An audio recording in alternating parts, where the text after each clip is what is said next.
Hello दोस्तों, welcome to physical education point channel. दोस्तों, आपका स्वागत है फिजिकल एजुकेशन पॉइंट चैनल पर।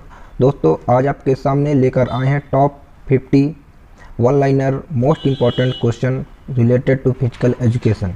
चलिए दोस्तों, स्टार्ट करते हैं। फर्स्ट पॉइंट की तरफ कह रहा है, सबसे पहले YMCA college of physical education की स्थापना की गई। तो दोस्तों, आपको पता है कि सबसे पहले यंग मैन क्रिश्चियन एसोसिएशन की स्थापना चेन्नई में हुई।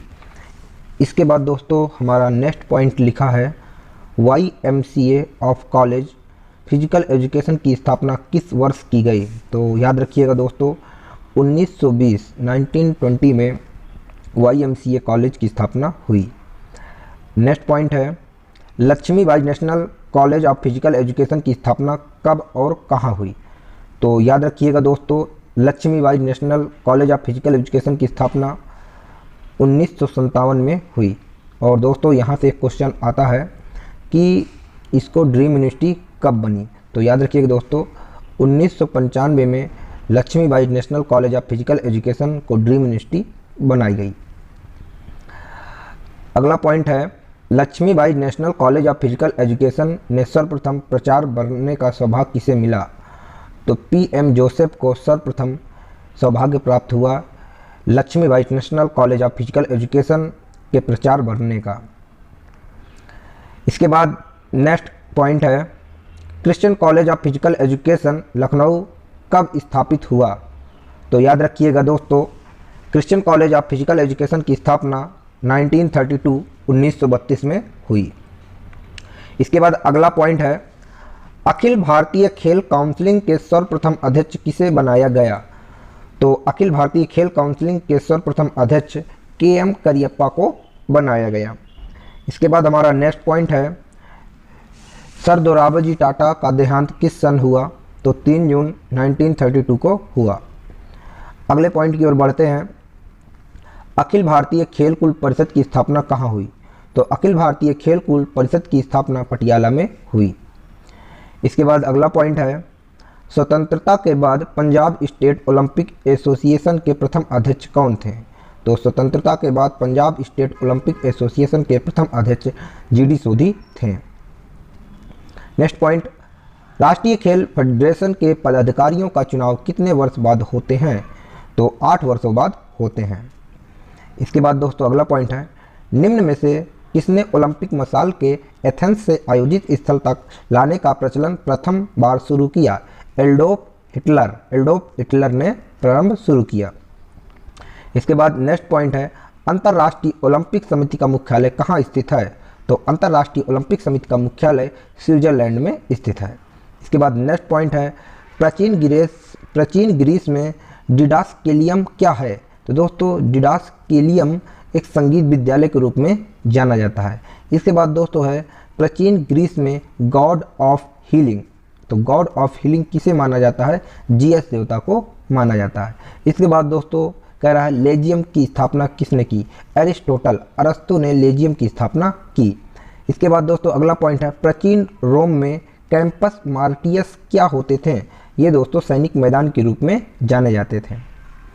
प्रथम स्पेशल ओलंपिक कहाँ हुए। तो USA में प्रथम ओलंपिक स्पेशल हुए। इसके बाद दोस्तों अगला पॉइंट है, टर्वेरियन मूवमेंट जर्मनी किसके द्वारा शुरू किया गया।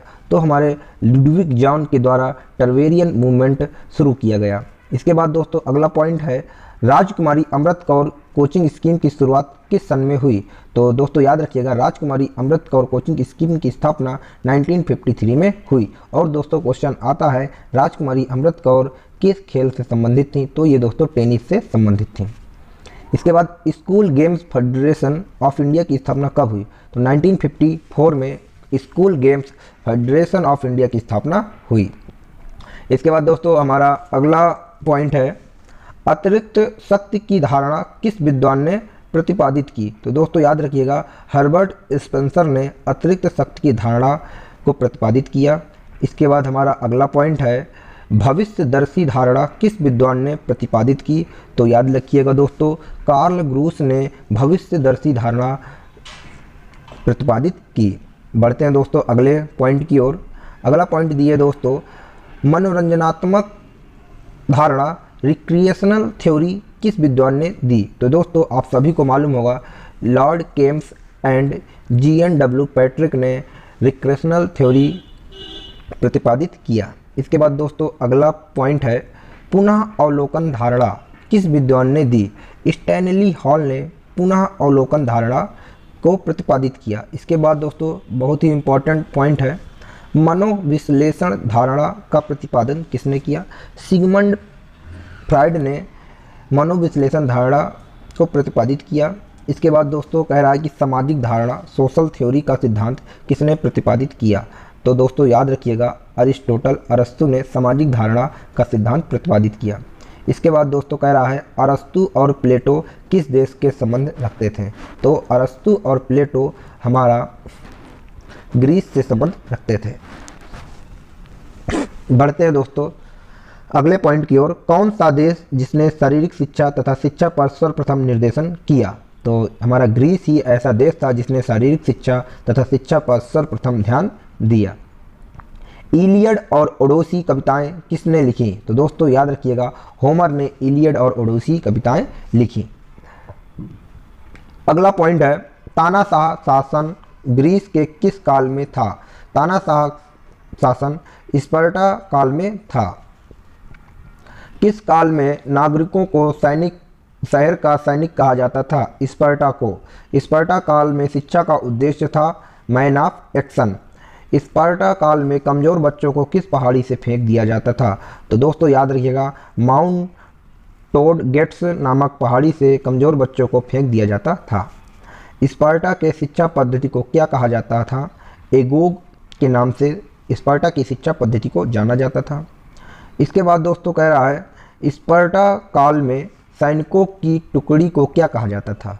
तो स्पार्टा काल में सैनिकों की टुकड़ी को इरेन के नाम से जाना जाता था। और इसी के साथ दोस्तों स्पार्टा काल में जिम्नास्टिक नृत्य को क्या कहा जाता था? तो याद रखिएगा दोस्तों, स्पार्टा काल में जिम्नास्टिक नृत्य को बीबसिस के नाम से जानते थे। इसके बाद दोस्तों कुछ और इम्पोर्टेंट फैक्ट हैं। एगोग शिक्षा पद्धति में पर्यवेक्षण को क्या कहा जाता था? तो दोस्तों याद रखिएगा, पाइडोनोमास पूर्व के नाम से जाना जाता था। खेल कूद व कुश्ती के विद्यालय को क्या कहा जाता था? पैलेस्ट्रा के नाम से खेल कूद व कुश्ती के विद्यालय को जाना जाता था।